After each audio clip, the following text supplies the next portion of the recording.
My name is Stephanie Dubit, and we're gathered at the Williamsfield, Illinois American Legion on January 12, 2025 to interview Lee and Connie Wight.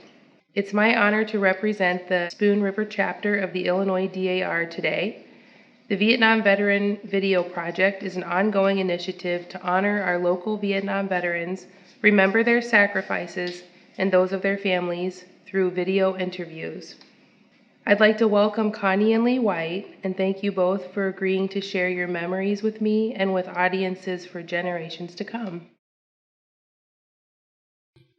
Lee, I first want to share your military service details to get oriented with the time and place and your military role during the Vietnam War. I learned that you enlisted in the Army in 1968. Your dates of service were from 1968 to 1971. I learned that you were in the 1st Air Cavalry Division Air Mobile, and you achieved the rank of Chief Warrant Officer 2. Does that sound correct? Yes. Okay. Can you share how it came to be that you selected the Army branch of the military? Yes, that's strange. To preempt, I started skydiving before I went into before I quit college or during college, and then I quit in the second year. After the second year, and started to work at CAT, and this was the Vietnam situation was escalating at this particular time, so I figured I was a prime candidate to be selected or to be drafted, and I didn't want to be drafted. I wanted to select what I wanted to do, and because I was so interested in aviation, the skydiving routine, I got my pilot's license in 6 weeks to fly skydivers, and I was actively teaching and flying skydivers at that time. And then the lady at the draft office, which I became friends with, I always like to be friends with people, and she called me up and she says, "You're not too terribly far away from being drafted." I said, okay. So I went down to the United States Post Office in Galesburg in the basement, and they had the Marines, the Air Force, the Army, all the branches were down there. And I interviewed with all 4 of the branches at that time. And Air Force didn't want me because I didn't have a 4-year degree. And the Marines also, and the Navy, you just didn't have a 4-year degree to fly. I wanted to fly. But the Army, I've come to find out later, I found out he got a bonus for signing me, because at that particular moment, and he discussed that with me, that they were killing 33% of the aviation pilots in Vietnam, and in 68 was Tet, and this was 68. So that was the high impact time, and I didn't want to crawl through Vietnam. I wanted to fly, and he says, "Well, we'll sign you up." So that's the way I got into Army aviation. How old were you when you began skydiving? I was 19. Okay, so were you about 19 or 20 at this time that we're talking about? I was 20 when I went in, and I had my 21st birthday, and I was in the Phase 1 type down in Texas. Okay. And I was flying helicopters down there. We flew 60 hours there, and another 60, and then we flew another 260s in Rucker, Alabama. So that gave us 220 hours of flying time, which is commercial. You can get your commercial license, which I did. I got my commercial instrument and rotary, thinking I'd make a career out of it after Vietnam, but I just didn't want to do that. And we'd been separated long enough, and so.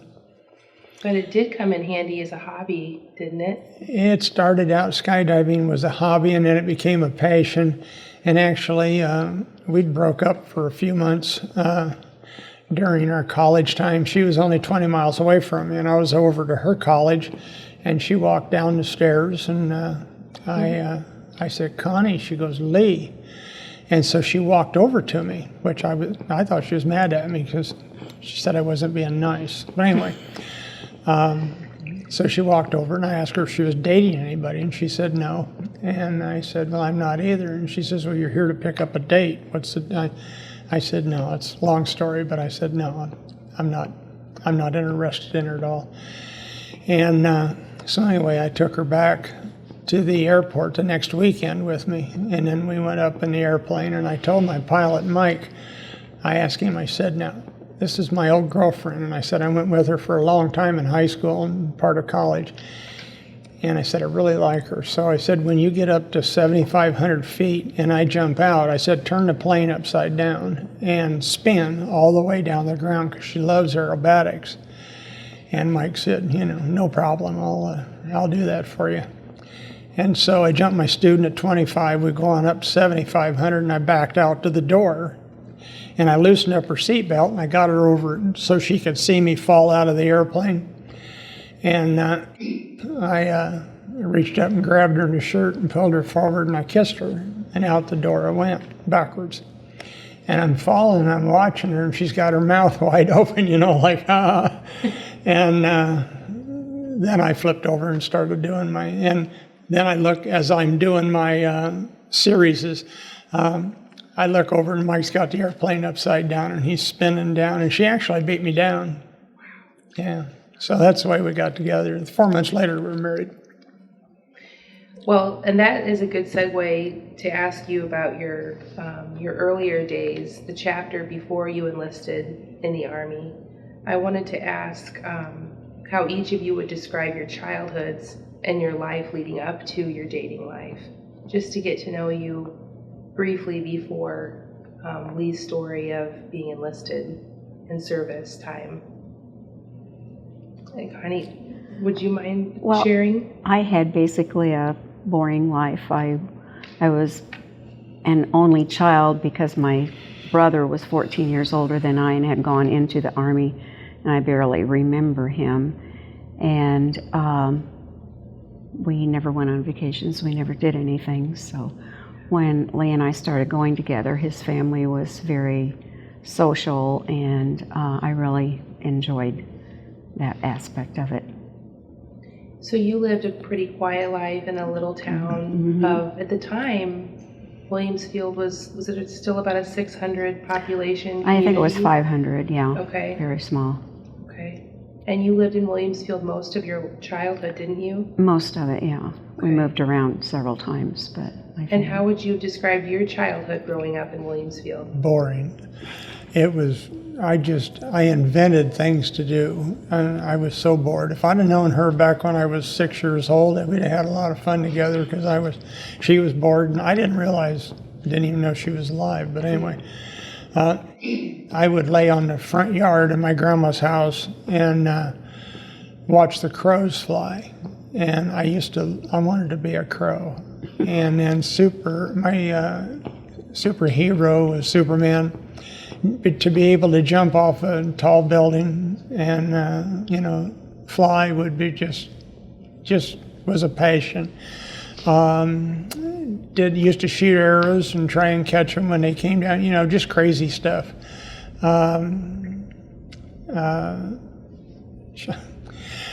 Just anything for excitement. I used to hunt a lot, and I didn't pick and choose a whole lot what I shot, and it probably could have got arrested today, but back then they didn't care. It was just boring. So we both had boring childhoods. Your nature, though, and what you were interested in as a little boy was well aligned with where you ended up. Oh gosh, yeah. I scratched an itch that needed to be taken care of. How did the two of you first meet? When did you first notice each other? When were you on each other's radar? That was the dance. Okay, it was, she was just graduating from 8th grade, and I was just going into sophomore year. I was a year ahead of her in school. And I got all dressed up. It was up in the old Legion Hall, as a matter of fact, same where we're having, but it was uptown in the old one. And walked in there, and I think Ray Zarville was running it, wasn't he? Might have been. It might have been him. Anyway, they used to have, I think they called them Tempotine dances up there. And so I walked in the front doors, and I looked over to the left, and there were 3 chairs sitting there. And one of them was Cassie Dubit today. She was Cassie Sauter then. And then the other one on the other side was Donna Ray Mackey. And Donna's Greg's wife, good friend of mine, and her too. She was my cousin now. And I looked at that middle one, and her name, I said, man, it's Connie White, or Way, I think. And I said, wow, she's cute. And I looked at Cassie, and she's awfully quiet. You know, I looked at Donna, and she's my cousin. And so I just walked right over to Connie and asked her to dance. We danced all night and been dancing ever since. And then that was the beginning of you dating all through high school, correct? Mm-hmm. Okay.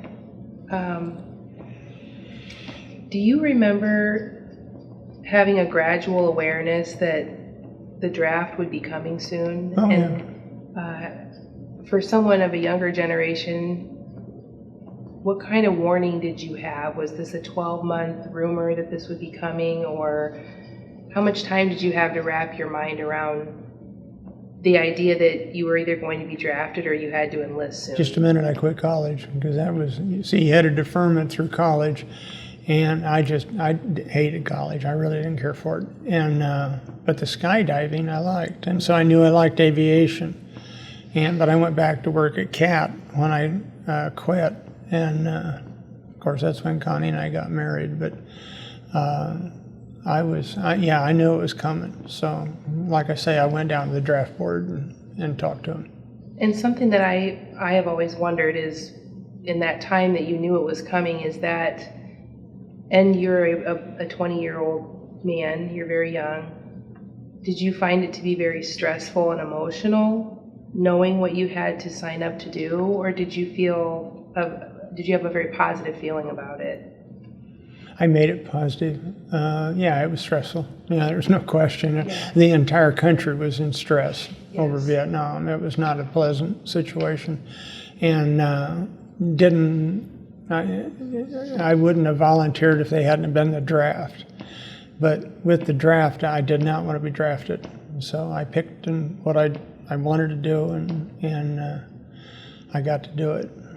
Do you remember if your parents talked with you much about enlisting? My dad was in World War II, and he drove trucks through the European theater, and deuce and a halves, I think they called them. And he was positive about the military. I got to hear his war stories when I was growing up, and just wanted to have my own war stories. So I didn't mind going in. I was kind of upset for Connie because I knew she wasn't going to be a timid little girl back then, and that was going to be rough on her. But there wasn't a whole lot we could do.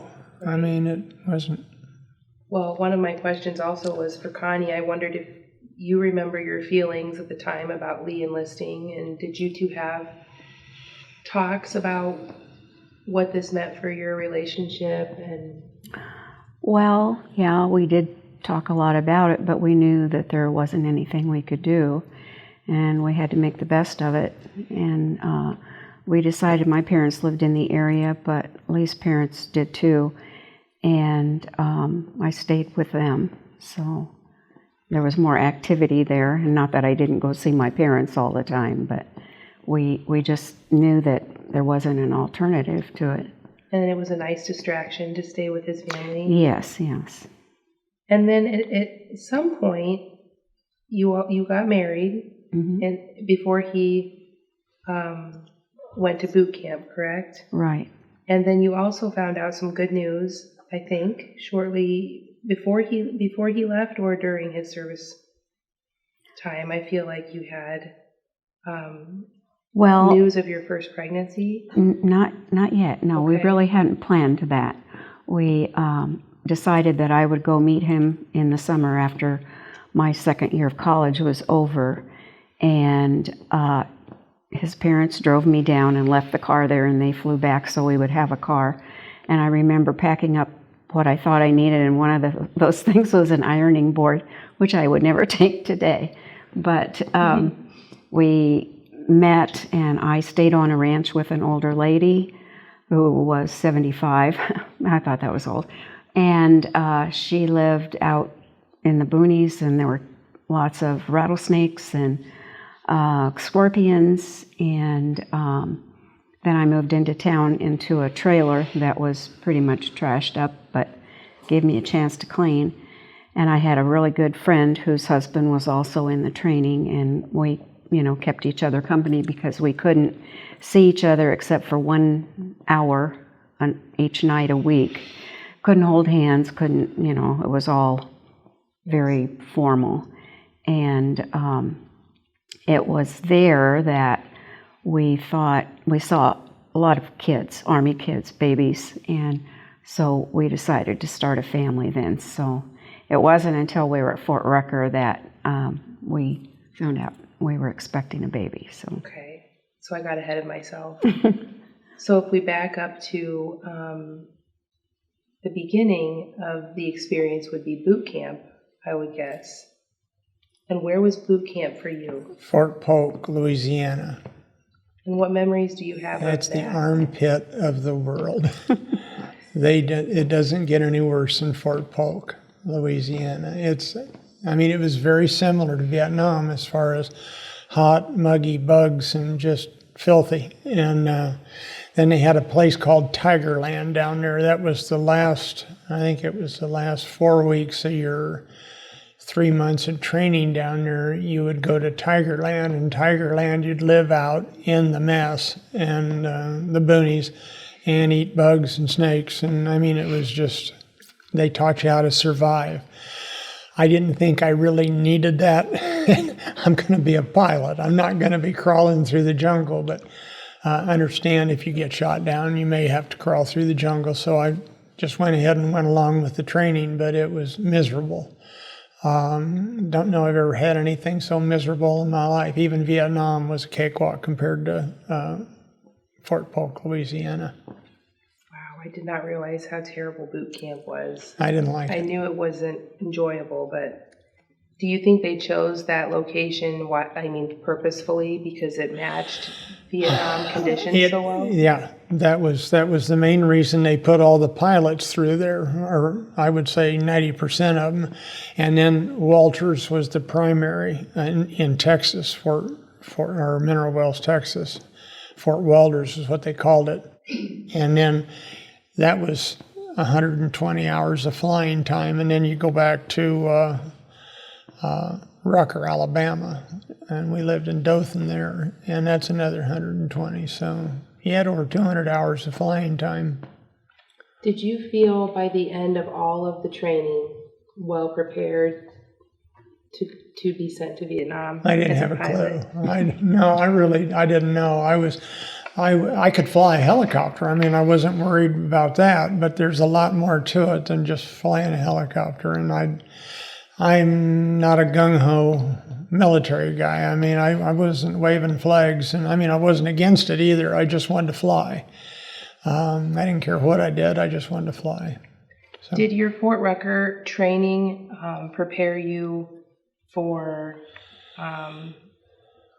flying under life-threatening conditions? Oh yeah. They taught us formation flight. They taught us. They didn't teach me what I actually wound up doing, which is common in college or anything. Any type of education, you wind up getting first-hand experience when you're at the first hand.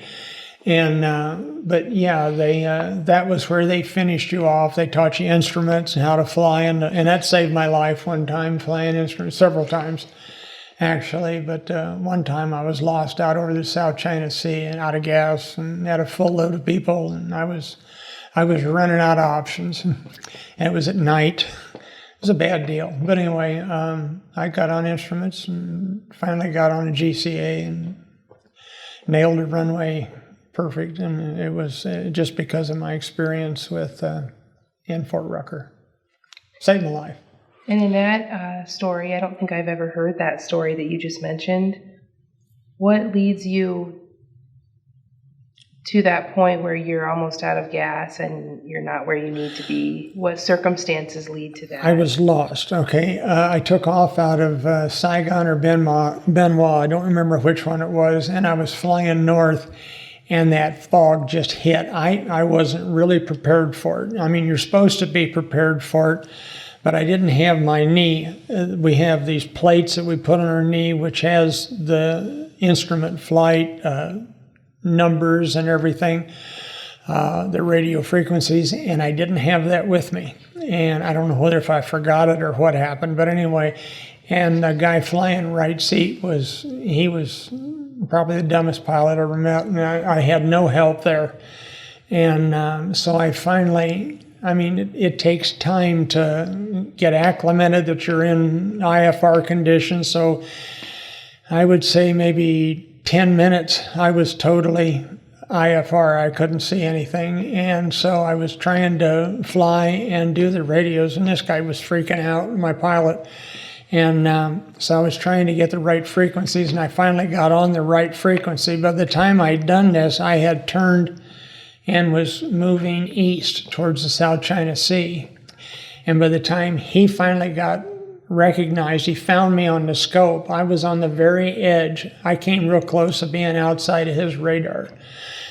Back then, they just didn't have really state-of-the-art equipment to work with, but he found me, and he says, "Sir," he said, "I think you're over the South China Sea." And I said, "That's what I was afraid I was at." So he had me fly 270, and I flew back and flew into Phuc Vinh, landed. And one of my questions was going to be, where were you located during Vietnam? And you just Phuc Vinh, mentioned, yeah. Say that again. Phuc Vinh, Phoucvinh. Okay. Phuc Vinh. The Vietnamese pronounce it a little different. We use it for a cuss word, but everybody was saying it over there that way, and I'm going, what? What? What were your initial impressions of Phuc Vinh and Vietnam? It was dirty. Little kids running around naked. I don't know. It's a very primitive country. The further you went north and got into outside or country people, they really didn't wear any clothes. That was a shock, cultural shock for me. Little kids would run up to the helicopter, and then you had to quit doing that because you had to keep them away from the helicopter because they would put hand grenades in their. If they would wear a diaper, you're better off they didn't have anything on. But if they had a diaper on, you had to be really careful because they'd stick a hand grenade in there and blow up your helicopter. That was going on. Just crazy stuff like that. So I'm just going to restate that so that I'm sure I understand. Adults would put a grenade in a baby's diaper and send the child towards your U.S. Of course, we would give them things, and they would always have something to sell. These little kids, probably 3, 4 years old, 2, 3, 4 years old, and they'd have some, something they carved, and you could buy it for next to nothing. You would visit with them, and of course, you didn't speak their language, but kids are kids, Mm-hmm. But then all of a sudden, they started blowing helicopters up, and so they told us, don't let them come up the helicopter. To be leery of little children. Yeah, yes. Then that just became standard operating procedure. You couldn't let anybody come up to the helicopter, no matter who they were. So meanwhile, during flight training, helicopter training, Connie, you were still stationed at the ranch? Yes, I was. Until what point? At what point did you move back to Williamsfield? When I woke up one morning and there was a scorpion on my pillow. And I thought maybe if I moved into town, I loved the lady I lived with. It was quite an experience. But I found a trailer in town, and that was not a really nice trailer, but it was an experience. And that was kind of my attitude, was it's not going to last forever, so just clean it up and go.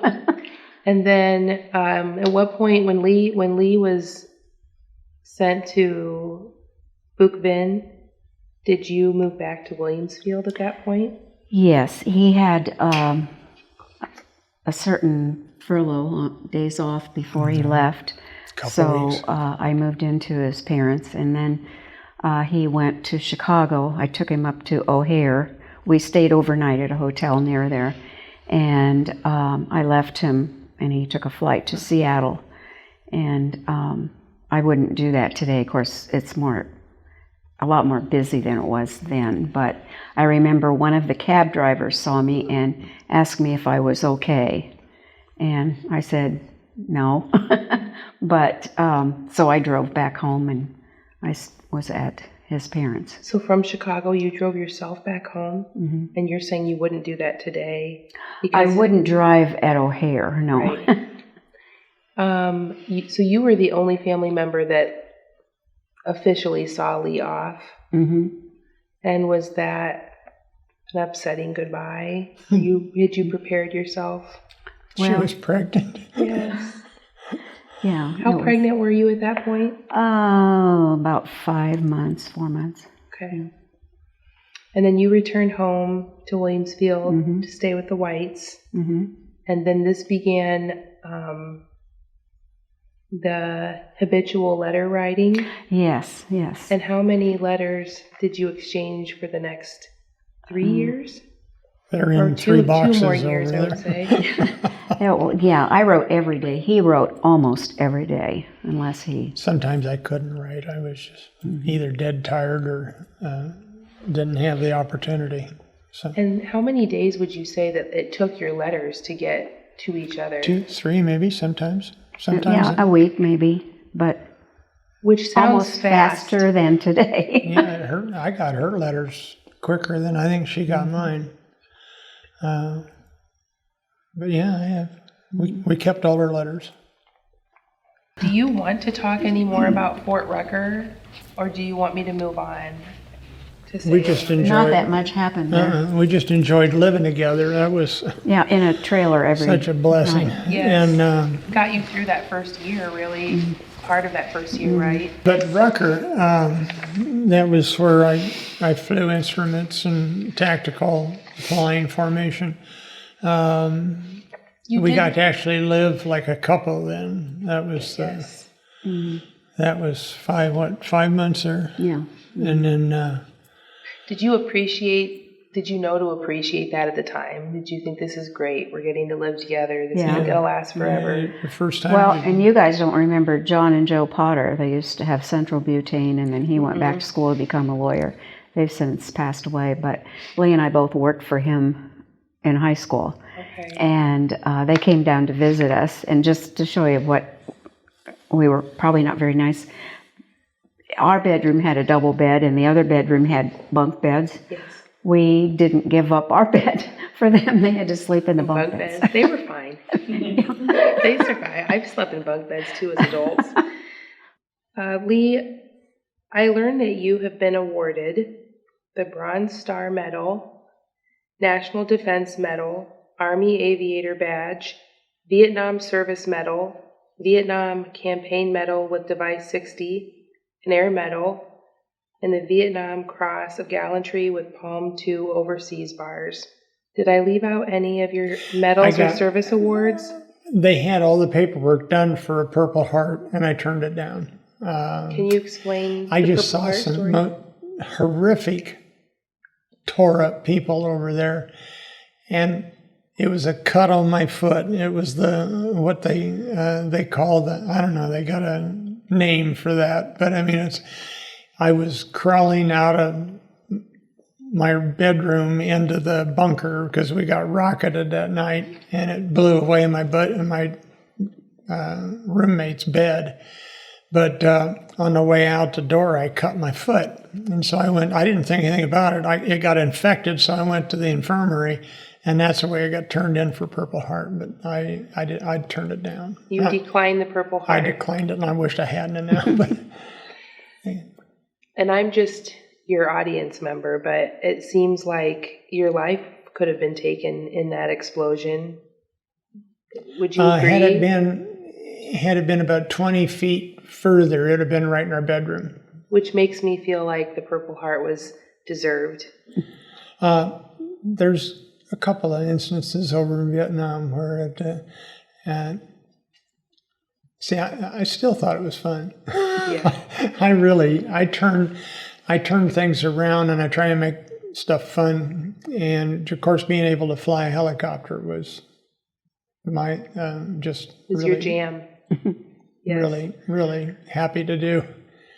You mentioned, when you mentioned the Purple Heart, you said that you had seen and witnessed people who were hurt really badly in Vietnam. I hauled some people, firsthand. I mean, I was right there with them. And but the one that sticks in my mind, I still dream about it. He was lighting it wasn't a combat thing. He was lighting a heater, and the heater blew up on him, and it burned from his waist up, just burned him terribly bad. And I flew him down to medevac there in Long Binh and dropped him off. He was unconscious, and everybody freaked out about it because, I mean, it wasn't a rocket that came in. I mean, it was just an accident, and he died just a couple of days later. He didn't make it. But we had to wash the helicopter. It was so bad, the skin and the blood and everything. It just, that one sticks in my mind. Yeah.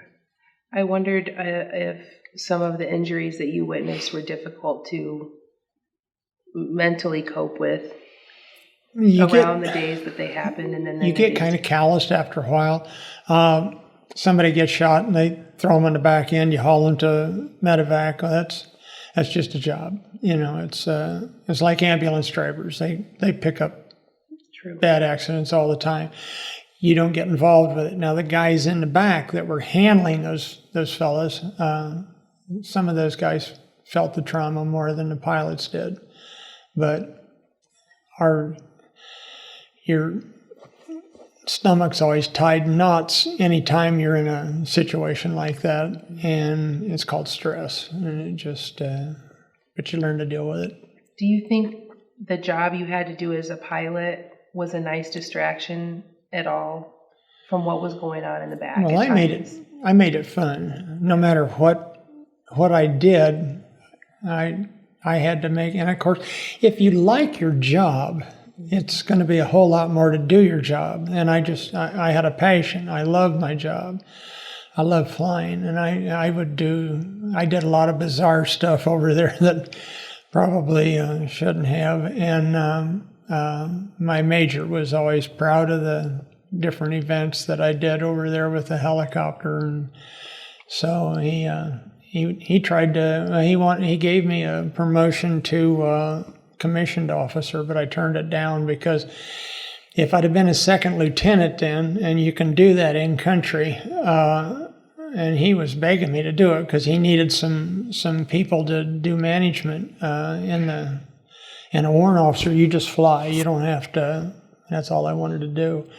And I explained to him, I said, I don't really want to be a commissioned officer because he'd have to extend in the military, and we were in it for the short term, and as soon as we got back, I was supposed to be in for 6 years, and we wound up getting out in 3, because by the time 68 and 69, and in late 69, the deaths, the helicopter pilot death rate happened to start to be on a decline. And so when I got back and taught for that 1 year in Walters, Texas, by the end of that year, they had too many helicopter pilots. It just bang like that. It just turned from they couldn't find them fast enough to they had a surplus. And so the guy walked in and asked if anybody wanted out. And he says, well, yeah, I raised my hand. I said, I knew I would have stayed in, but I knew, and we're partnership big time.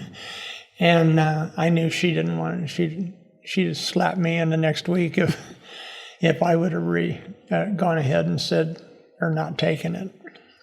And while you were away in Buc Bin, did you share a lot of these stories of war with Connie in letters? Did you keep her letters, up? yeah. I wondered if you kept her updated, or if you shielded her, or did you share a lot of your experiences? I didn't tell her the graphic things. No, I'm not going to do that because that would freak her out.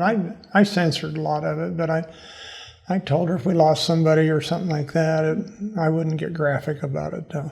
But you kept her updated. I didn't tell her about getting lost out of the South China Sea or flipping side. I think I did tell you about going sideways through the palm trees.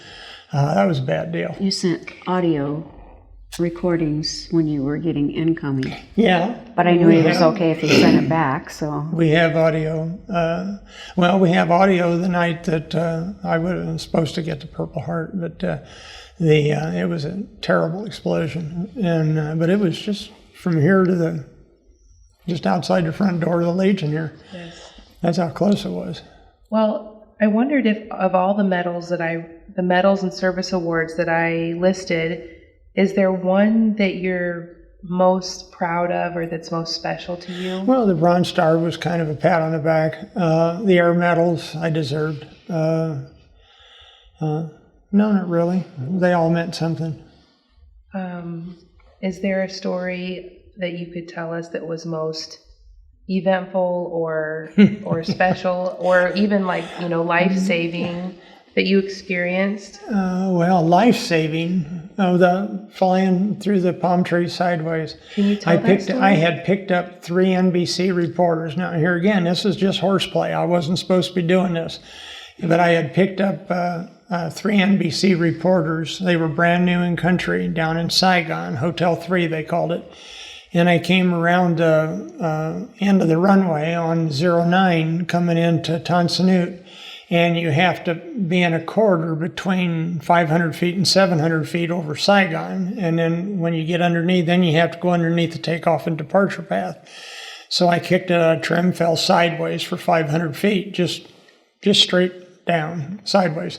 And I leveled out and was flying low level. And I had a guy sitting behind me, a white-headed kid, and he was a lieutenant. And then the 3 NBC reporters were sitting in front of the transmission. And before I left, this major comes up and grabs me by the shirt and pulled my helmet out so that I could talk to him. And he said, "Hey, Mr. Wight," he said, "give these newfers," that's a new person in country. It has a kind of a slang to it, but anyway, they call them newfers. He said, "Give these newfers a ride they'll never forget." And I gave him a thumbs up. So I'm thinking about what I can do. And there were a pair of palm trees about 5 miles north of Saigon. And I'm bebopping through the rice paddies and just skimming the rice paddies. And I come up to those palm trees and they go up like this. And they were about 20, maybe 25 feet wide down to bottom, and then they'd branch out to like 75 feet. Well, that helicopter out in front there, it's 50 feet long. The rotors are 50 feet and 48, and it's 10 feet tall. And I came up like this, and it was a high ambient temperature day that day. It was really hot and muggy, and the air was thin. It had just really gotten to that point. It was like 10 or 11, probably 11 o'clock in the day. And I came back on a cyclic to go up over the palm trees, and nothing happened. I'm still going 80, 85 miles an hour that way, knots. And nothing. It came up, and it was just not doing the climb like it was supposed to. And so I could see down through the bottom of the windshield, and I could see I was going to hit the palm trees. So I kicked in what you call left pedal to right cyclic, and I turned it.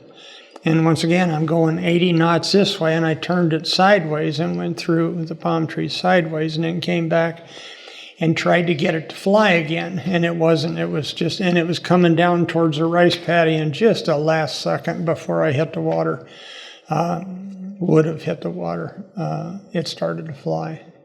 So we get back, and I got turned in for court-martial. The guy sitting next to me was our operations officer. He was scared to fly anyway, and I put him through that nightmare. So my major came over to me that night, knocked on my door in my hooch, which never, ever happened.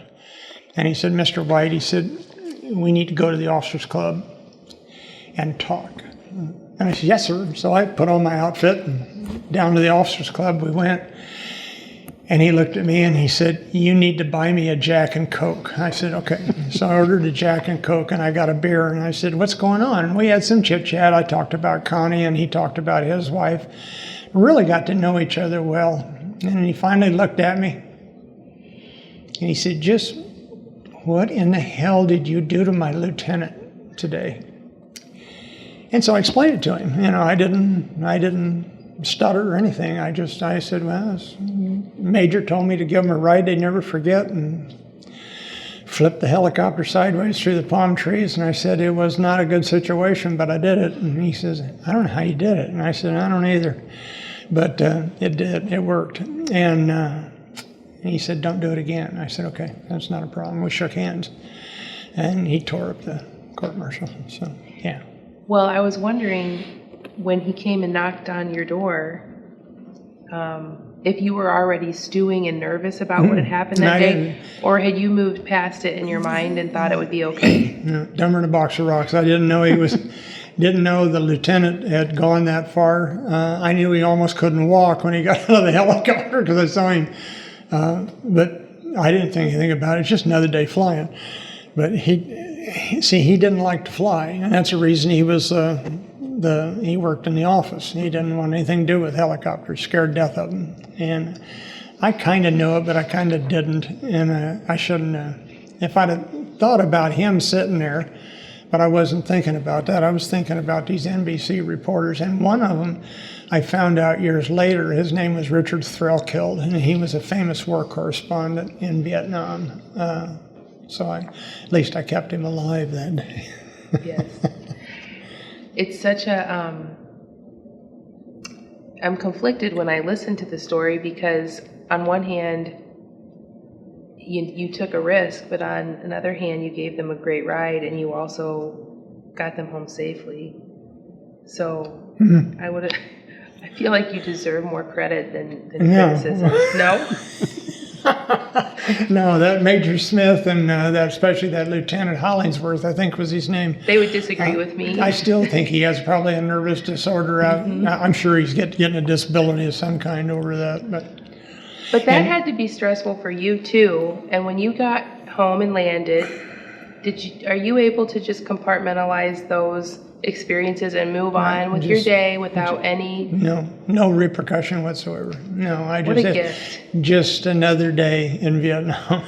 But this guy had a meltdown, so I got in trouble over his meltdown. If he'd have just shut his mouth and not said anything, it would have been fine. But did you feel like this was one of your most memorable experiences? No. That was just one of them. That's just a crescendo because I wound up running into the guy that was sitting right behind me. I don't know, 30 years later. His name's Tom Martin. Tom Martin lives in Princeville, Illinois. And he and I are on a river boat down in Peoria. And he's drunk. He's got a cigarette in his hand and he walks up to me and I had my Huey hat on and he says, "Hey, I hear you were a pilot in Vietnam." I said, "Yeah, I was." And I was down there holding the camera for Bob Jacobs was his name. He was a professional photographer and he was doing an event down there for Bradley. And they were on the riverboat. So I'm just carrying these cameras. I like to do it just for a hobby. And so Bob and I were good friends. And so anyway, he's talking to me and he says, "Well, where were you at in Vietnam?" And I told him Phu Vien. He says, "So was I." And I said, "Really?" And it kind of got my interest in. I said, "What year?" And he said, "69. I said, "Well, that was the year I was there." And so we chit-chat back and forth. And he said, "Well, who'd you fly for?" And I said, "Well, 11 GS. I said, "I was a G2, G3 pilot." And he says, "I rode that bird all the time." He said, "I'm constantly ferrying people back or in charge of people coming out of Saigon or Bien Hoa or Long Binh." And he said, "Yeah, I rode your helicopter."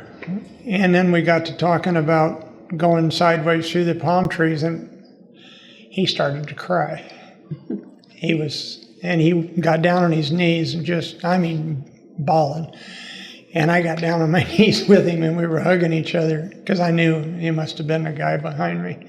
You ran into one of the people that you was on my helicopter. It was on your helicopter Yeah. years later, and he, obviously that was... It's not a war story. It actually, I have witnessed that, and he didn't know what was going on because he was riding backwards. He was right behind me, and so he was facing the rear of the helicopter, and he didn't see the palm trees coming up. All he saw was the whole ship turning sideways and then shaking, and he didn't know what happened until... But it obviously scared him, and he was grateful to you. He's still not right. Yeah. He's a good friend of mine. He buys me a box of dots, a big box of dots. That's the guy with the dots. For every year we've known each other, this was 54 boxes of dots he gave me for Christmas. Wow. Have you ever eaten 54 boxes of dots? No. I can't give them away. But I enjoyed the ones that you gave me. It takes him, it takes him all year to collect, and this will be 55 next year, if he's alive, and I am. What would be your best memory from your military life? If you had to choose one best memory. Oh, gosh, there were so many events over there. This would be one of your best memories. Landing on top of Nui Ba Din and Nui Ba Ra were one of my most favorable moments that I enjoyed. I flew into Cambodia a couple times. I flew out over the South China Sea, but lost one night. But I mean, I did it several runs. Well, when I picked up that helicopter, I flew the Gulf or the South China Sea all the way up to Da Nang. It's just beautiful. So all of your best memories were in the helicopter? Oh, yeah, every one of them. I didn't have any other memories over there that I cherished except flying. Yeah. What would be, if you had to choose a worst memory, of the most difficult memory from Vietnam? The worst one? That's easy. I was going to the bathroom in a 3-holder. Officers had 3 holes, and the enlisted guys had like 8 or 10 holes. And I'm a very private person when I go to the bathroom. So I'm out there about 10 o'clock in the morning one day, and I'm going to the bathroom all by myself. I'm sitting in the middle hole, and I felt a draft. And I looked down between my legs, and here's this woman down there. They had what you left in the bathroom dropped down into a 55-gallon, they cut them in half in a 55-gallon barrel. And so then they would open the back end of the bathroom up, and they'd pull that 55-gallon barrel, and they pour gasoline on it. Now they're having a big kick, and the guy's got cancer from smelling this burning, but they burned the manure. Poop. Yep. They burned it, and it would just billow in flames, and of course you couldn't help but smell it. But anyway, she's down there, and she's looking up through the hole, and she reaches up and grabs me and goes boop, boop, and laughs and pulls the barrel out. Well, that was my most difficult moment. Difficult moment. Difficult memory. That's great. No, it wasn't. I'm glad it's the worst thing that you were left with after Vietnam. Do you remember, what are your memories of learning that your time in Vietnam was over and you were able to go home?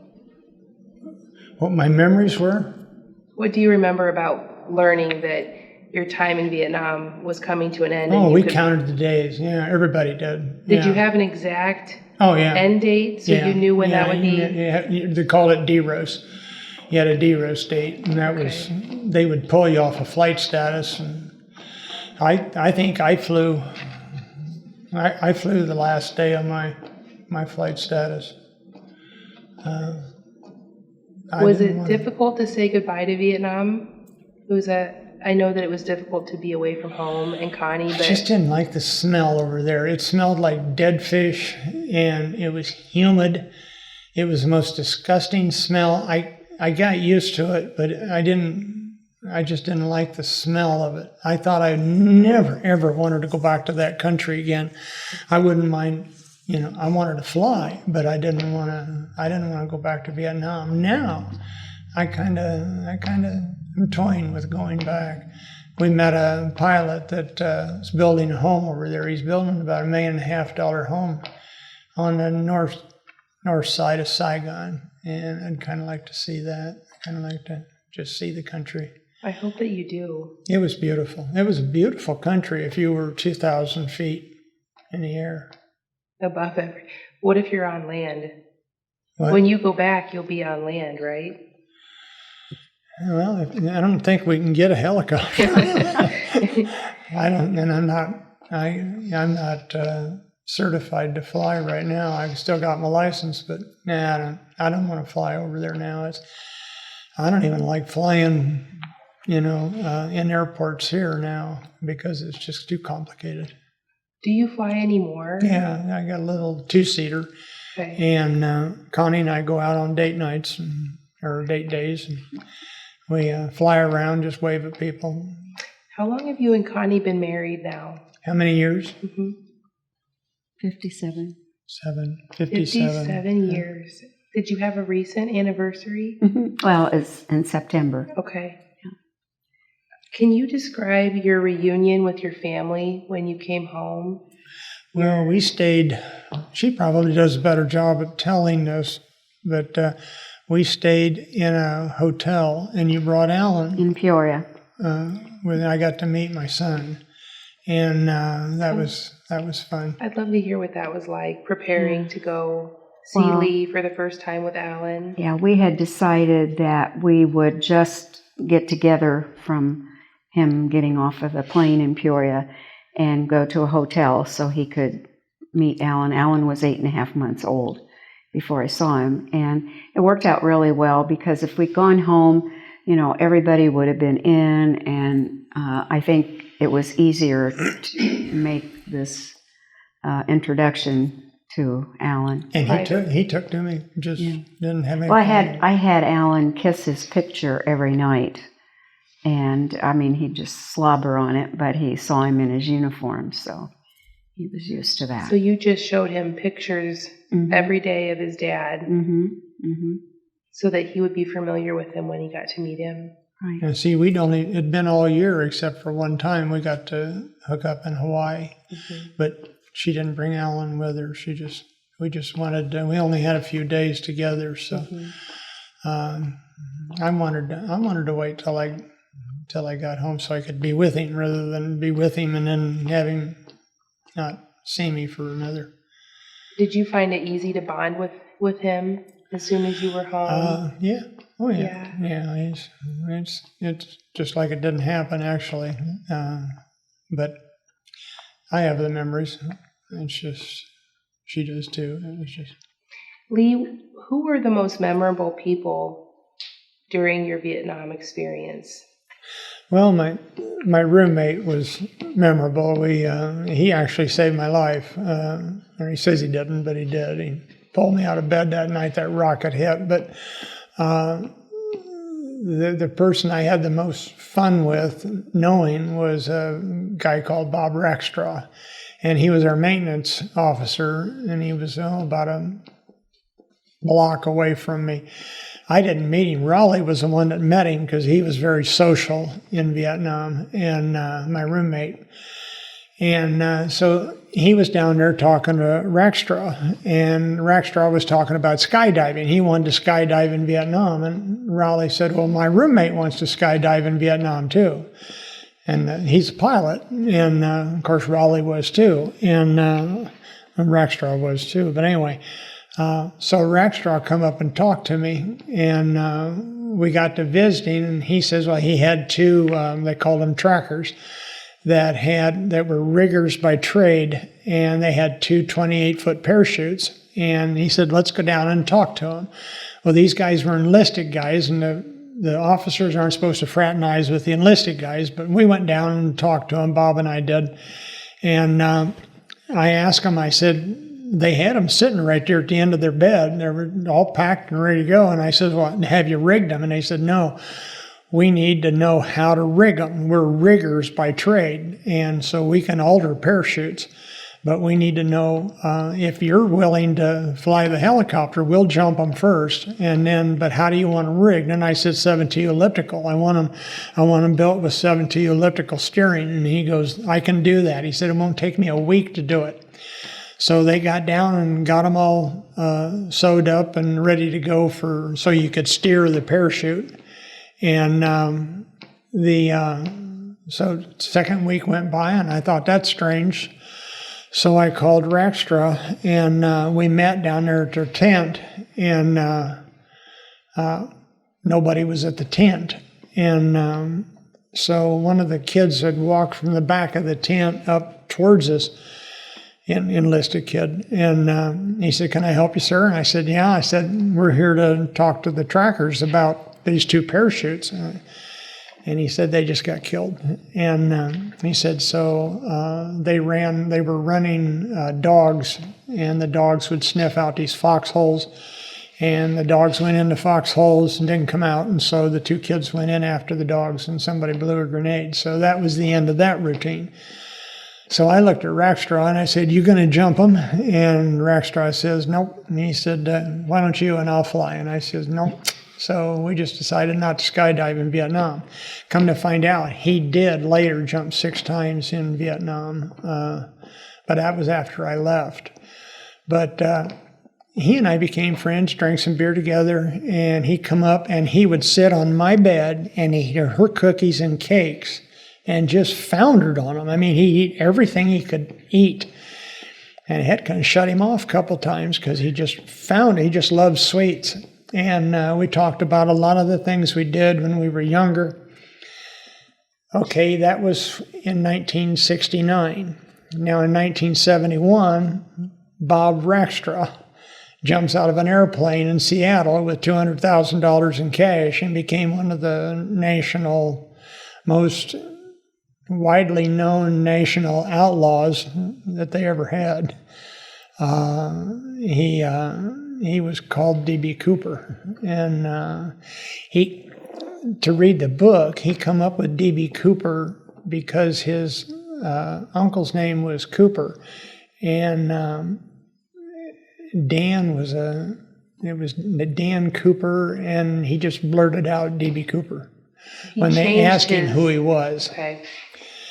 And so anyway, he had this bomb sitting in the airplane, and they had to go back to Seattle and get $200,000. And then he's on the south end of Seattle. They were going to go to Mexico, I guess.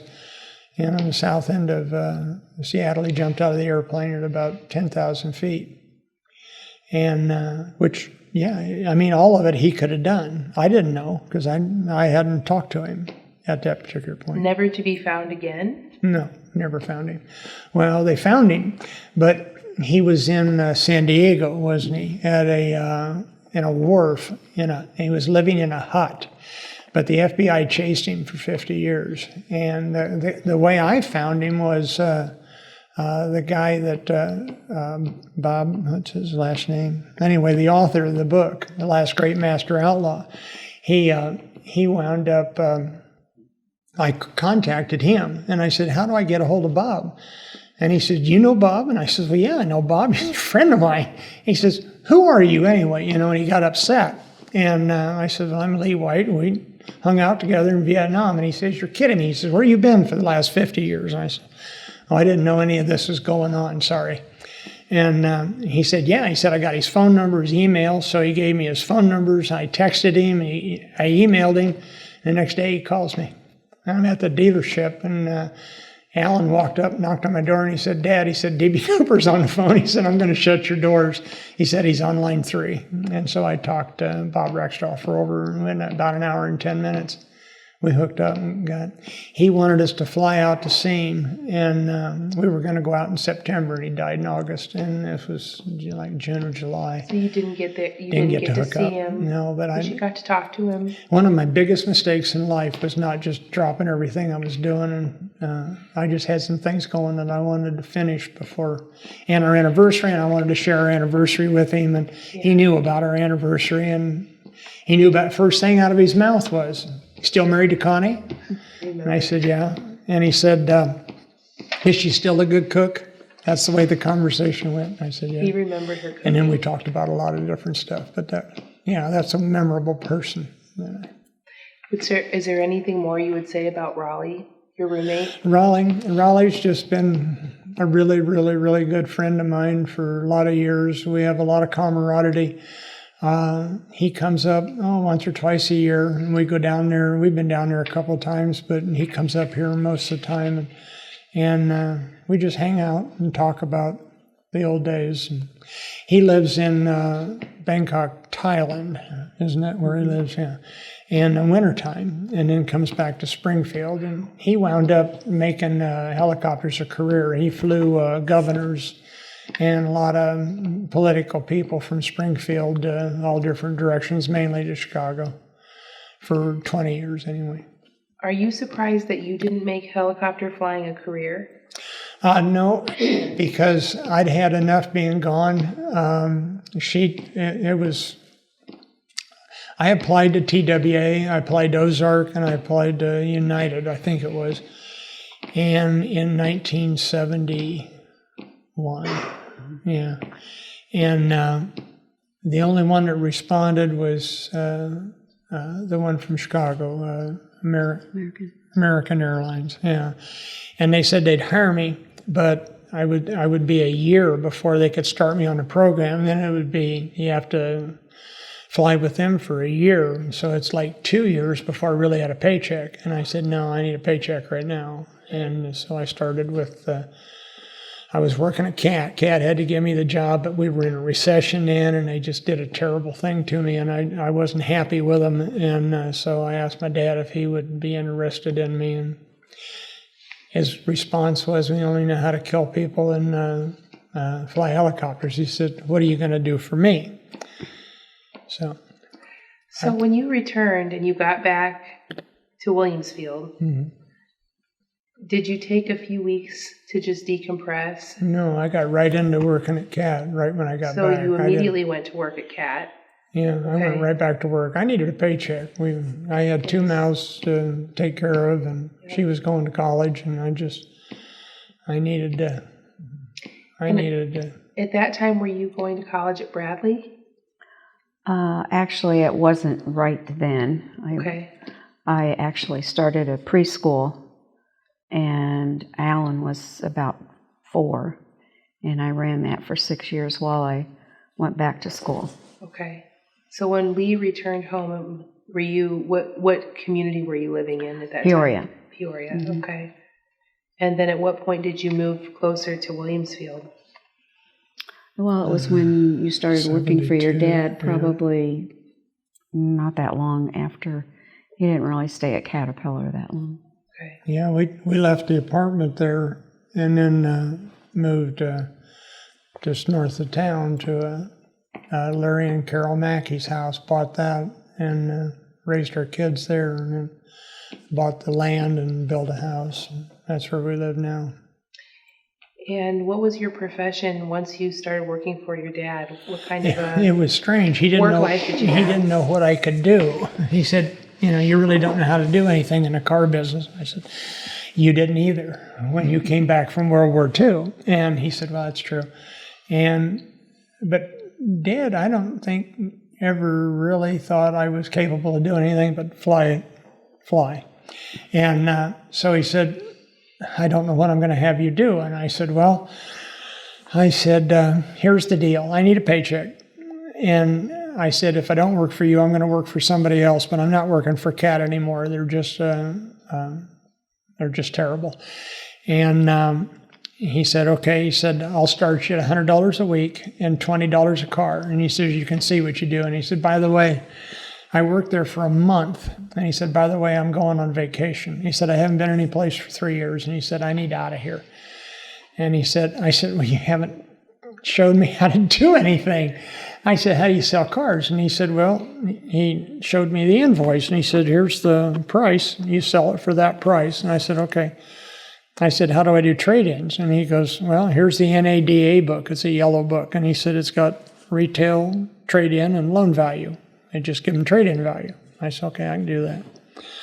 I said, how do I do the paperwork? And Janet Spencer was working for us. We were in the old bank building uptown at that point, and right across from the fire station. And he said, well, here's the purchase order book. He said, just fill out the purchase order, write the name of the car and the customer's name and give it to Janet. Janet was sitting there and listening to this conversation, and she said, Lee, don't worry about it. I'll take care of it. You sell them and I'll do the paperwork. And I said, okay. So that's the way I started. And he was gone. He was going to be gone for 2 weeks, and then he decided to stay for 3, and he was gone 4 months, or 4 weeks. Gone the whole month. Came back, and he said, where's all the cars?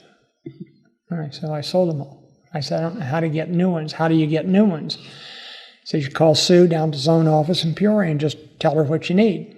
So he gave me Sue's number. So I called Sue and told her. She said, I want to meet you. She says, you come down here. I want to meet you. And she'd heard about me by that time, I guess. Anyway, so I ran down and saw her. And then, boy, we started having cars, all kinds of cars and trucks. And so we quit there and sold that building to Tucker and bought his building, and that's where we're at now. Did you ever receive any formal praise from your dad when he came home and all of the cars were gone? The comment he made was, where the hell's all the cars? And I said, I sold them. He turned around and walked away. He had to be impressed. He had to be impressed.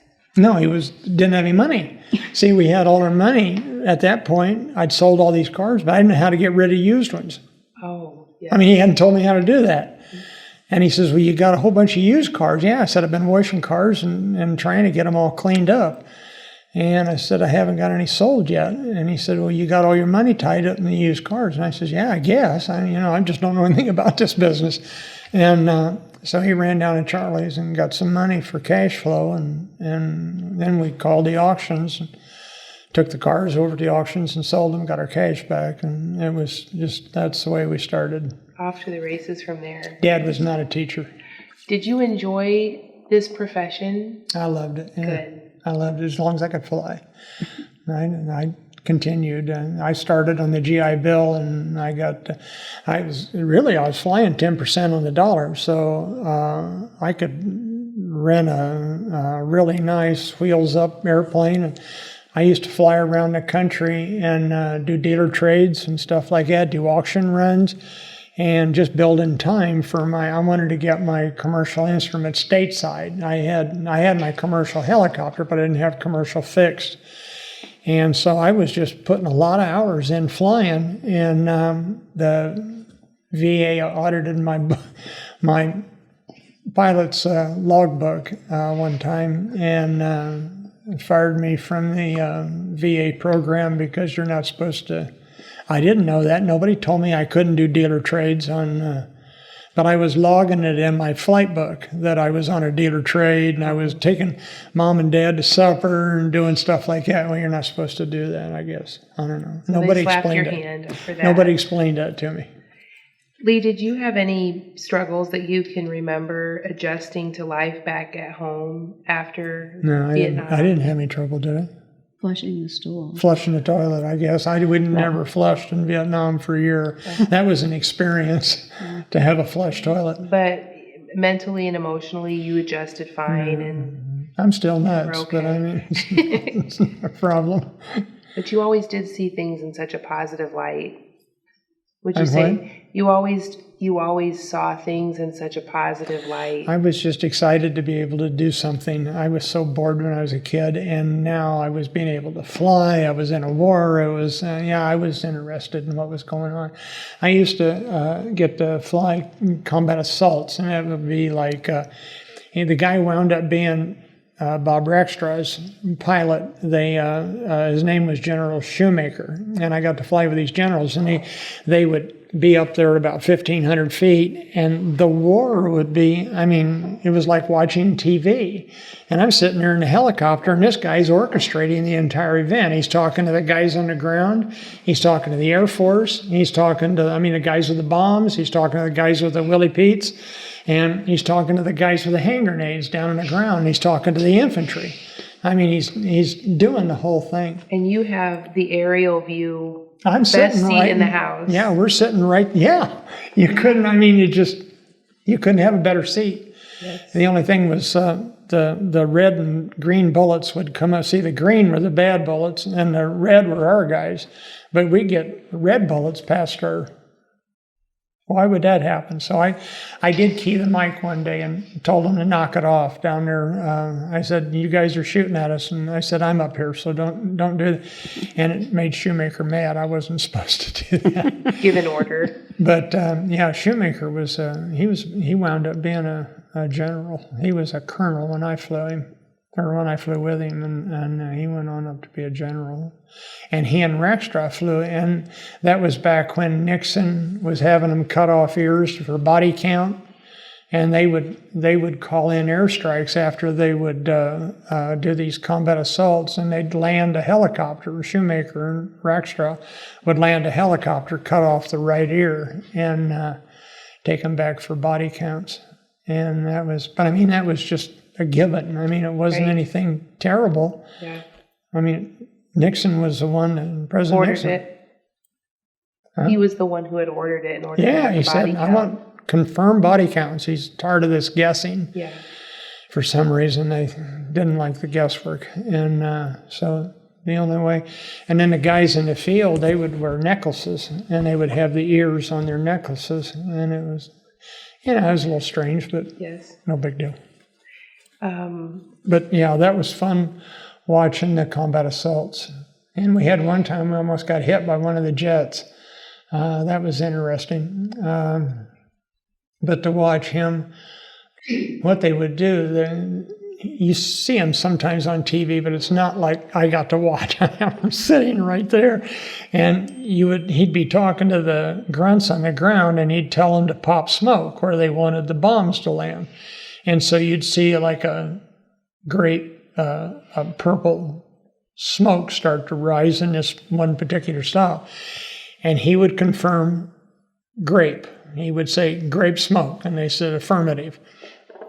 And so then he would call the OV-10s, and they had Willie Pete's, or they called white phosphorus rockets on there. It was a twin engine, twin turbo, twin tail boom, kind of a turboprop. And they would come in and they would hit that purple smoke, and they would call purple smoke. And so you'd see them screaming out of the sky at about 300, 350 miles an hour, and they would hit that, and it would do a white phosphorus. And that white phosphorus was just a beautiful, small mushroom explosion. And then that's where the F-100s and the 101s that come out of, they were way up there, like 10,000 feet. And they come screaming in there at about 500-600 miles an hour. And they come right by the helicopter. And you talk about a heartbeat. Oh my gosh, that was fun. And so they come right by the helicopter and hit precision bomb on that, and then pull out at about 6 Gs, and up they would go straight up out of the sky.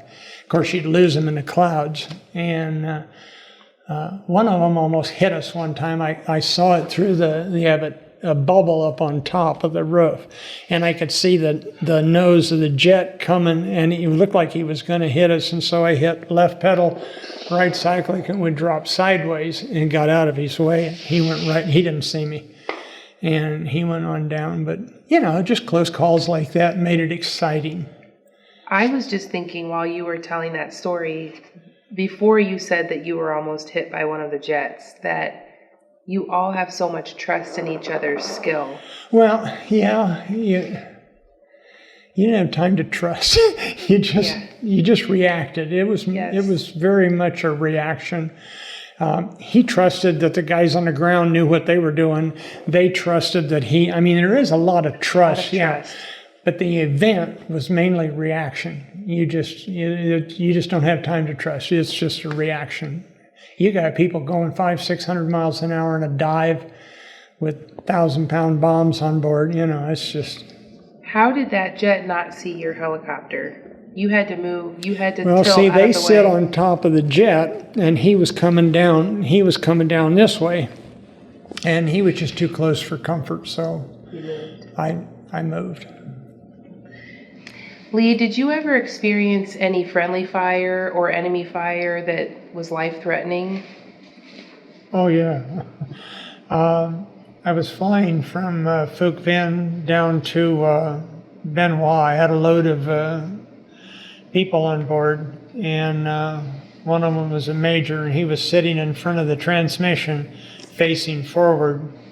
And we were at 2,000 feet, and I was just flying along, listening to Good Morning Vietnam, that radio show, and I'm just buzzing along, and I'd already called Firebase Mace, was the only active artillery fire base. They were circular in size, and they'd have like 3 or 4 or 5 105, 155 howitzers, and they would fire in all different directions. So I called them. They were the active one at that moment, and I called Firebase Mace and asked them if they were active and firing, and he said, negative, sir. He said, we're not firing, and I says, okay, click, and we shut off. Just about 2 minutes later, this major unbuckles and comes up and grabs my helmet and pulls it off the side, and he said, Mr. Wight, he said, something just came through the helicopter. And I said, what do you mean, something? And I'm turned around, I'm flying, I'm trying to talk to him, and he's white as a ghost. And I said, what do you mean, something? And he said, I don't know. He said it was like 3 feet long. And he said, about the size of a coffee can. He said, I got no idea what it was, but he said, I'm not sure. We just got shot at. And I said, oh my God, okay, sit down. So he went back, buckled up, and I called Firebase Mace, and I said, Firebase Mace, Jaguar 2-2. I said, are you firing? And he says, firing. Sure, we're firing. I said, what direction are you firing? And you got to remember, he was on my east side. He said, we're firing, or he was on my west side. He says, we're firing due east, sir, 090. And I said, what altitude are you firing? 2,000 feet. And I said, damn it. I said, you just ran a 105 through my helicopter. I said, the major's back here, white as a ghost. And I said, what are you thinking? Click. No apology. And it was over. I never pressed charges or did anything. I could have had him court-martialed, but I didn't. Try to be nice. And you have 9 lives, right? But that was, it was about 10 inches. He said it was about 10 inches behind my head. I didn't see it. I didn't have any idea what happened. But to be in that back seat and witness this massive rocket going through a helicopter hole would be a sight to see. Can you imagine? No. I mean, that guy's still telling that story if he's still alive. Yes. It was, Thank you. Pretty bizarre. Connie, while Lee was away and you finished up your pregnancy and delivered a baby in his absence, what was that like? Well, I had support from his family and my mom and dad too. And funny thing, when I went to the hospital, I woke up at 3 o'clock in the morning and had my first pain. And Alan was born at 6. And we took a tape recorder. At that time, there weren't videos really, but we took a tape recorder to so he could hear his first cry. And when I was in the delivery room, I saw this guy behind me who the doctor called Dr. Gordon. And I thought, I don't really know any Dr. Gordon. But he had all the garb on for delivery room. And then I happened to look back and I saw him holding a recording device. And I realized it was my father-in-law. Gordon Wight. He was behind me, but we got a recording, and we got that out and listened to it several years after he was born, which was kind of weird. But I had good support. Lee's mom and his grandma and my mom and Lee's sister. She was 10 when Alan was born, but probably the worst thing I experienced was one night a man came to the door about 10 o'clock, knocked at the door, and I went to the door. He was dressed in a suit, and I thought it was somebody going to tell me that he was gone. And come to find out, he was selling pans. And so, but I remember just going back in my room and really, Breaking down, I'm yeah, sure. yeah, I was. And you said this person came late at night? Mm-hmm. Okay, so no wonder. It was an unusual time of day, too. Right, right. And I knew some people who had been killed in Vietnam, and their wives were notified. Well, one in particular, she was notified on a Sunday afternoon, and I was really scared of Sunday afternoons, knowing that that would not be the time, but it just, so many things with would you. hit you that, you were afraid. When Alan arrived, was it, I know it was obviously an exciting day. Were you emotional at all because Lee couldn't be there, or were you just well prepared for that feeling? Well, yeah, I knew that he couldn't be there, and I just made the best of it. And I remember we had a friend who was not our age, older, but he was a state trooper, and he was able to come up and see me because they didn't have real good visiting rules back in '69, and so he came up to see me, and not too many people could, so. And then do you remember how you shared the news with Lee that he was a dad? Well, yes, actually the hospital called Red Cross, and Red Cross did the relaying of the message, and he was flying when he found out that they told him he was a proud papa of a baby Bravo, so that was a baby boy. Yeah, you couldn't say that. You had to use the phonetic alphabet. So that's how they delivered the news? And I was coming in on left base into runway 27 there at Phuc Vinh, and I had mission stuff on my mind, and the operations officer's kind of like a radar on that mesh, and he'd say, Jaguar 2-2, he said, be advised, this is Jaguar 2. And he said, Romeo Charlie had just come down and told us to tell you that you're the proud papa of a baby Bravo. And as I'm turning on to final approach, I keyed the mic and I said, no shit. And then I hear a tussle in the, you're not supposed to cuss on the, and my major, he was Jaguar 1, and he said, Jaguar 2-2, he said, be advised, this is Jaguar 1. And he said, there'll be no profanity on the air, and I'll buy you all the beer you can drink tonight. And I said, okay, out. And I went ahead and landed. I was out of fuel. I needed to get some fuel, so I had time to chit-chat. Did you celebrate that night? Oh, yeah. Good. Major Smith took me down to the officers' club and got me wasted. That was fun. Who did you think Alan looked like? That was one of the 2 times we went Lee, because he had brown eyes. And Yeah. A Lee face. pretty baby. Everybody liked him, and I showed pictures of him to everybody in the company, and they all thought he was just a beautiful baby.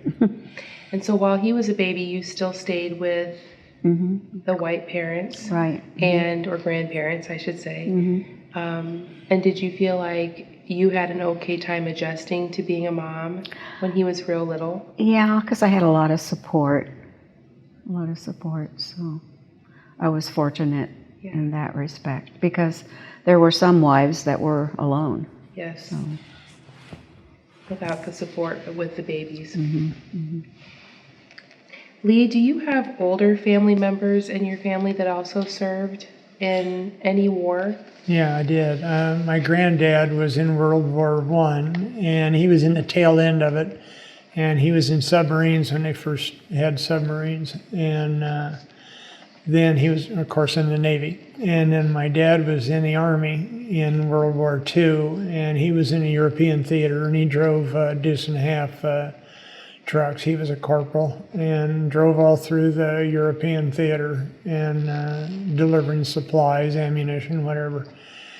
And had fairly good experiences, both of them did, so the military was positive conversation in our particular family. And those are the only ones really that... Now your grandson. Oh, my grandson, yes. Let's don't forget Harrison. I tried to talk each one of them into going into the ROTC program in college, which that's a good deal for kids. And he was the only one that partook of it. And he went all the way through, and I got to salute him at the University of... It was Rose Holman. Yeah, Rose Holman. And yeah, I got to salute him and hand him his bars. And he didn't go into aviation. And then he's going down, what is it, 4 months? Mm-hmm. Down in Arizona. Mm-hmm. And he has to pay back some time to the military, and so he's got a job, but they have to excuse him because he's on this reserve unit, and he seems to like it. I mean, it's pain, but it's just like the military, they're a pain. And does it make you very proud that he... Yes. I can tell. Yeah, I'm excited for him, and I'm just proud as punch. Yeah. Yes.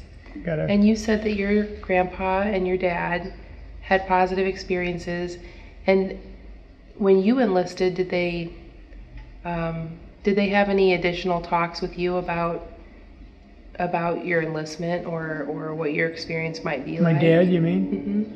Mm-hmm. Not really. He just said good luck. Okay. And then you were off. He thought it was cool that I was going into aviation. Of course, he knew I was nuts about anything to do with airplanes and helicopters, whatever. Skydiving was. I'd like to go on airborne too, but she didn't want me to stay in the military, so. It had to be done. There had to be an end of that story. That ended. Yep. Party was over. In closing, why did you agree to do this interview? I don't mind talking about Vietnam. I really enjoy it. Once again, it was an experience. I appreciate you recording something because we don't really have anything in our family recorded, particularly professionally done like this. No, I'm thrilled to death with it. Thank you. I appreciate it. Thank you for being with us. Yeah.